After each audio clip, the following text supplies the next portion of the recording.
Nick Maton sucks. There's no universe that Nick Maton's any good. Why was he continuing to hit third, hit fifth? Why does he continue to exist? Again, we've talked about it. A.J. Hinch is forced to manage largely 2 roster spots short. Also, 15th. They fall further than 7.5 out, you're dead. You're dead. But you know why I can piece this together?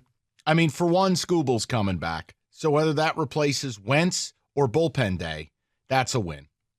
You hope Erod's coming back. That replaces whatever Scooble does. Now, Maton's out of here. So the fact is, a bag of balls would hurt this team less than Nick Maton. But if they can just hang in, why do I have to give up?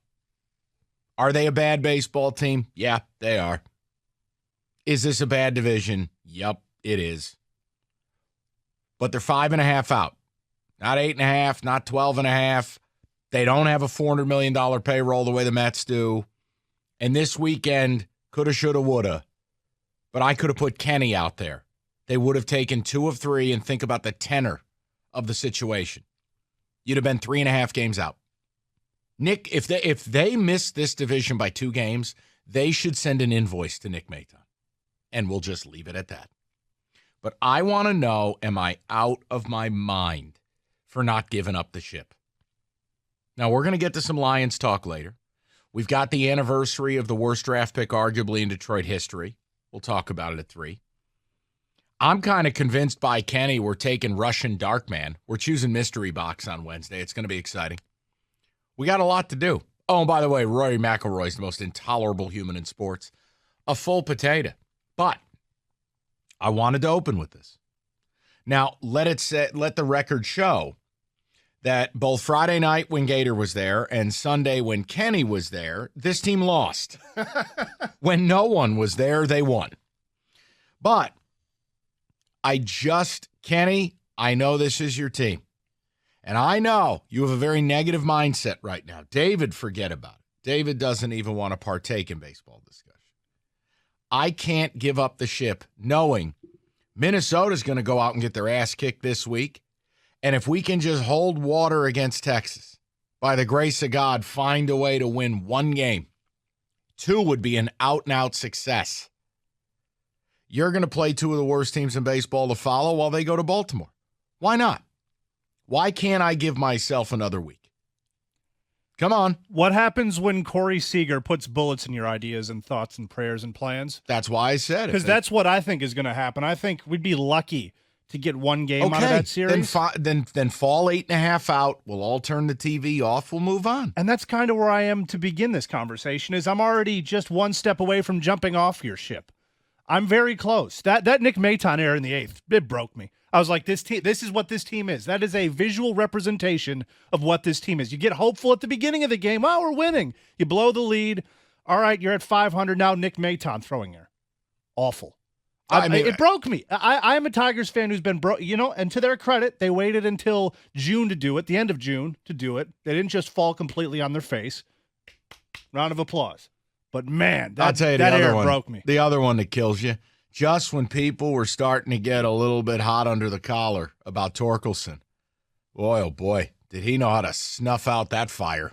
He took the extinguisher to it. Was he 2 for 27 with 10 Ks, no homers?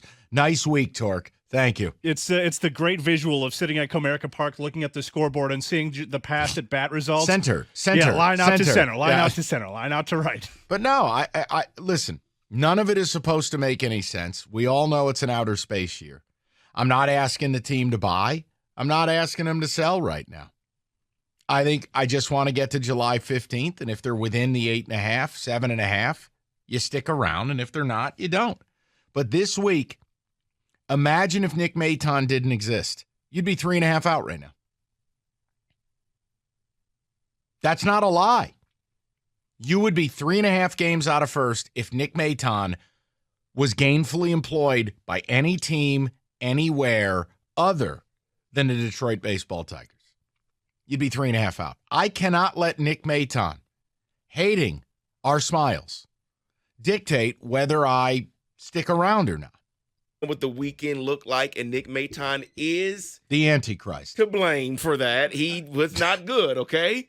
But overall, the Tigers just aren't good, and I don't see them collecting wins or even getting 2 out of 3, or it's a 4-game series. Even splitting that series, I don't see it. I just need one. I don't see that. I'm sorry, Mike. David. I just don't. David, anytime they go to Houston, you don't see it. What do? They win. They have something on Houston. It's weird. It is weird, Very isn't weird. it? Look, baseball's a funny, funny game. All I am saying is, at 5.5 out, despite how terrible the record is, look at where the Twins are going. David, factually speaking, if the Twins get swept out of Atlanta and you win once, I know. you've gained ground. I'm just, David, I'm not ready to call for the life rafts yet. I'm just not.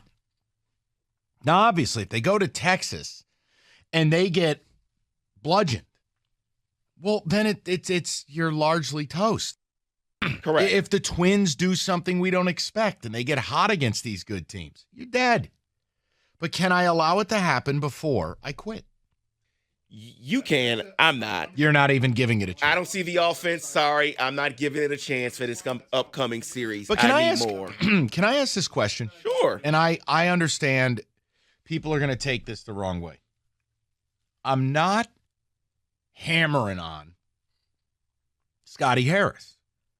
But after an offseason, moves. Now, I'm not endorsing Mike Moustakas, who basically hasn't been good in about 5 years. But I get David's point, guys. Look, Scotty Harris dominated the Joe Jimenez trade. You got Justin Henry Malloy back. You traded a guy you didn't want, and you got a borderline top 50 prospect. Now, it doesn't mean he can play.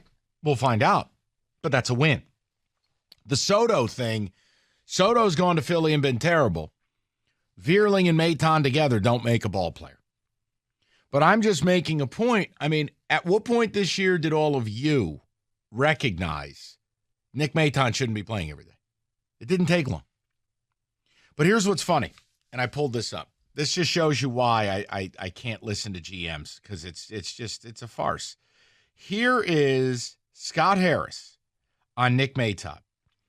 He goes, in our jobs, one thing that's helpful is we don't go based on the outcomes we see every night. Well, that's okay, Scotty. In the real world, what you do actually matters. I digress. We get to see the work behind the scenes. Yes, that you don't understand. We get an opportunity to see the adjustments that are being made in the cage. We get to see them work their tail off in the gym. We get to meet with them on some of the adjustments they're making. Specifically with Nick, he's working through it right now. He's adjusting back to what the league is doing to him, and there are some nights you see a lot of progress. Checks notes. Nope, this dude's horse bleep.